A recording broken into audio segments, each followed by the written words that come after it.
This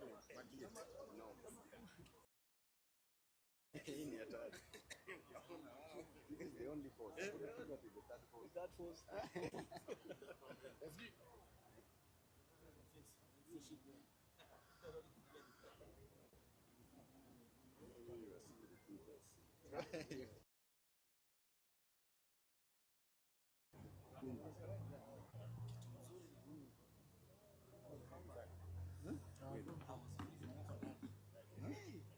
Check my phone.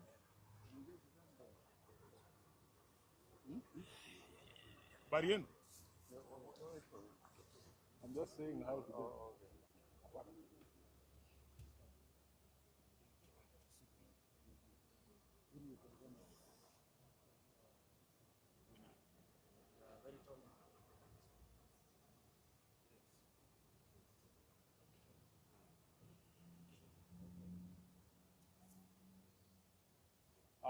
Can we know who's here? I'm being given the signal that we wait for 3 minutes. That this action is illegal and procedural and a blatant violation of the ODM constitution as well as the principles of natural justice. At no time have I been informed of any allegations against me, be they of indiscipline, insubordination, or incompetence in the execution of my duties as the Secretary General. Neither have I been invited to respond to any complaints in and out of the party on any matter that would constitute grounds for removal of a Secretary General. Consequently, no lawful organ of the party has invited me to any hearing. Indeed, as far as internal differences in opinion go, my only cry is that I have refused and I oppose any plans and schemes within the party to support President William Ruto's re-election, because I have held and continue to hold the firm position that this country cannot afford another 5 years of this expensive, divisive, incompetent, and disastrous Ruto misadventure. Kleptocracy is not a philosophy that an entire nation can give a second chance. This month marks the beginning of my 9th year as SG of ODM. I am the longest serving individual in that position. To serve that long at the feet of the enigmatic Raila Odinga needed one to summon all reservoirs of wisdom from all possible sources, but most importantly, to remain a true and loyal student of the great icon. Even in the current circumstances, I would never betray the ideals and principles of my late party leader. I have served this party with loyalty, diligence, and unwavering commitment because I had a leader in Raila who nurtured young people and young leaders and knew how to bring competing interests and egos into one functional movement.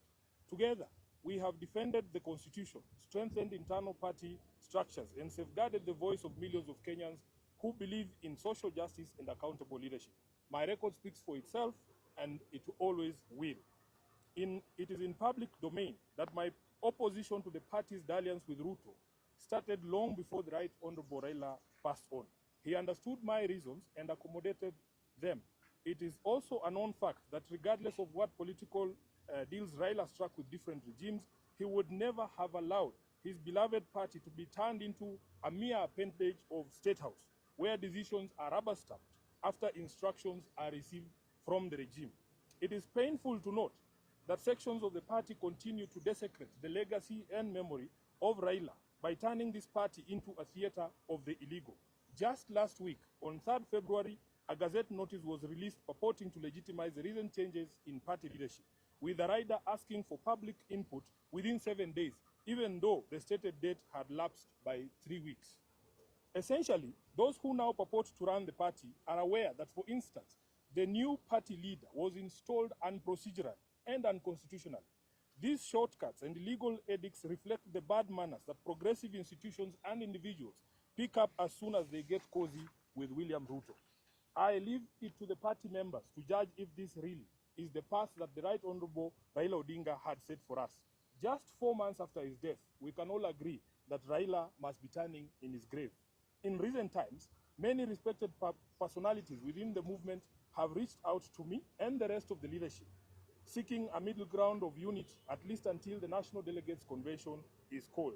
I may not mention all of them, but the party trustees, and they know themselves, as well as Mama Ida Odinga and Her Excellency Ruth Odinga, the women representative for Kisumu, among others, have worked tirelessly to try and unite the party and renew the spirit of Raila in the party.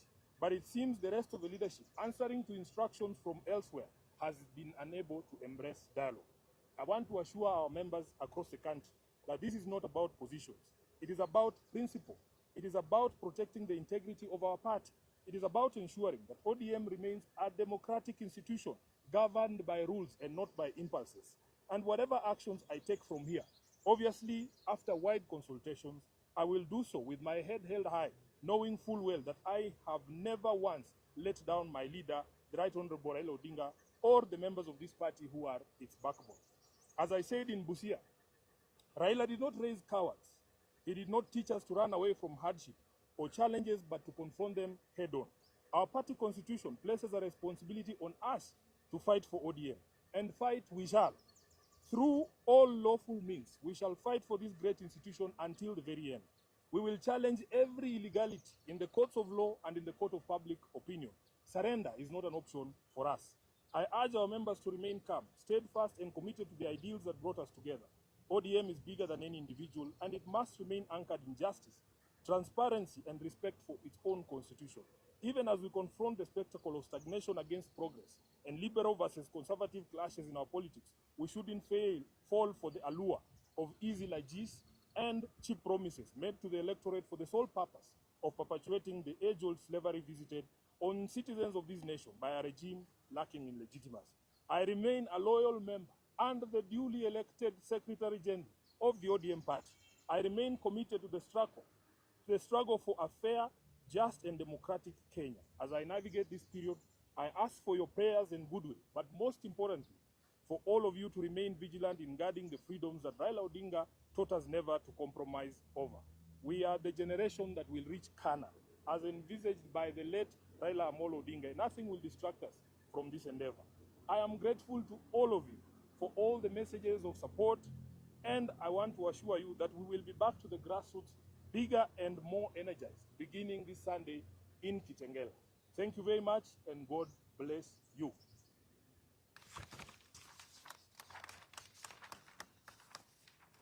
So we will allow the Deputy Party Leader to say a few things. The Honorable Governor James Orengo will say a few things, and the Honorable Winnie Odinga will say a few things. Then we will take questions. Thank you. I think a few days back, I raised an alarm that ODM party is now being remote controlled from State House. And I also raised an alarm that there is an attempt to do a hostile takeover of ODM party. Now, this was not baseless. I want to inform you that last Friday, I received a call from chairperson of ODM, Madam Gladys Wanga. And Gladys Wanga gave the call to party leader, Oburu Odinga. And Honorable Oburu requested a meeting with me, which we set for Monday.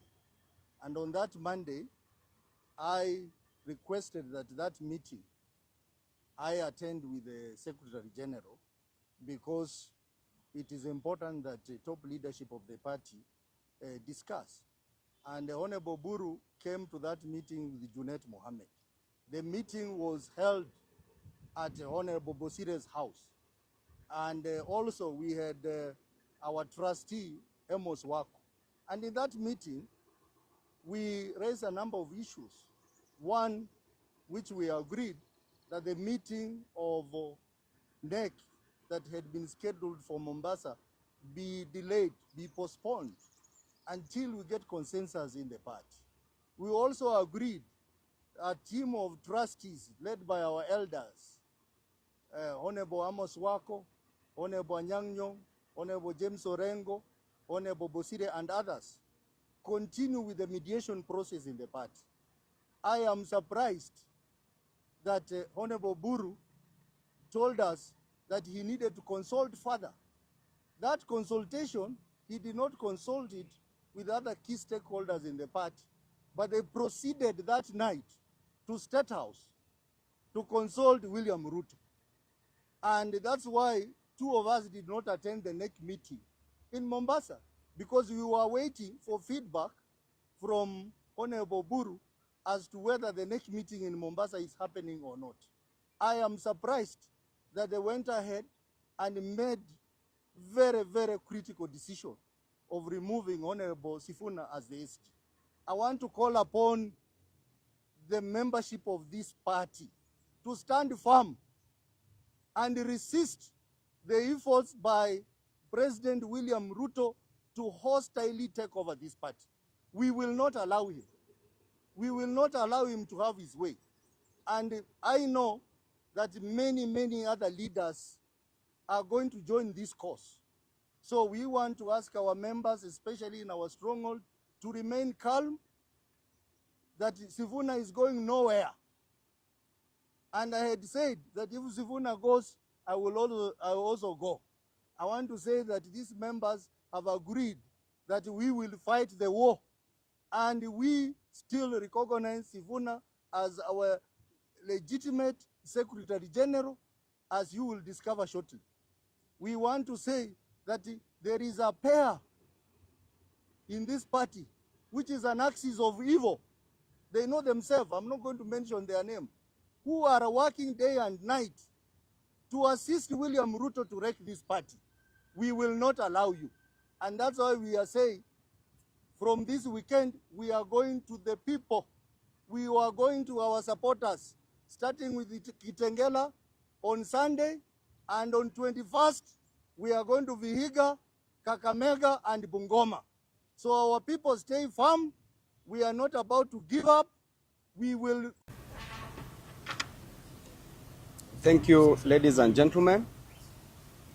I want to state that the illegal removal of Sifuna from office is not taken on a light note by this team.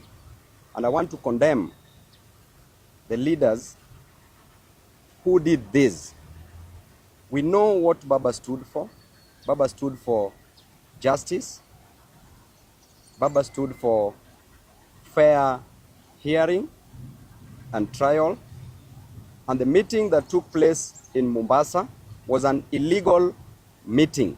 That was a kangaroo meeting that was set up to remove the current Secretary General of ODM, Edwin Sifuna, from office. I want to state that these leaders were seen at one point in Mombasa taking sacred oath to uphold and protect the party constitution, the same constitution that they are violating. There was no proper procedure that was followed. And I want to state that there is no way that illegal office holders can remove a legal office holder, SecGen, from office. Lastly, I want to state that the only mistake Sifuna committed and the only mistakes that we are committing is to fight for the downtrodden, to fight for the forgotten in this society, to fight for the less privileged in Kenya, to fight for jobs to be given to our youth, to fight against the high cost of living that is affecting Kenyans in this nation. These are the only crimes that we are committing. And I want to assure you that we are going to fight. The war has been done, the war has been declared, a line has been drawn. If you are on our side, you are on our side.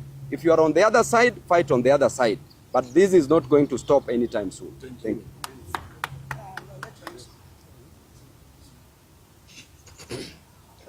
Thank you very much, members of the Fourth Estate, my colleagues here. The second casualty of this coup was removed as the Deputy Organizing Secretary via a WhatsApp message. You know very well that our party constitution, to remove a NEC member, it must be a resolution of the NEC. I was removed even before the NEC met.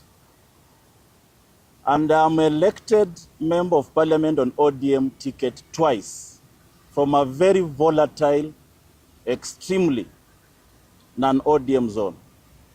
From Westland to the border of Malaba, the only member of parliament on ODM is Caleb Amis. And this is a person the ODM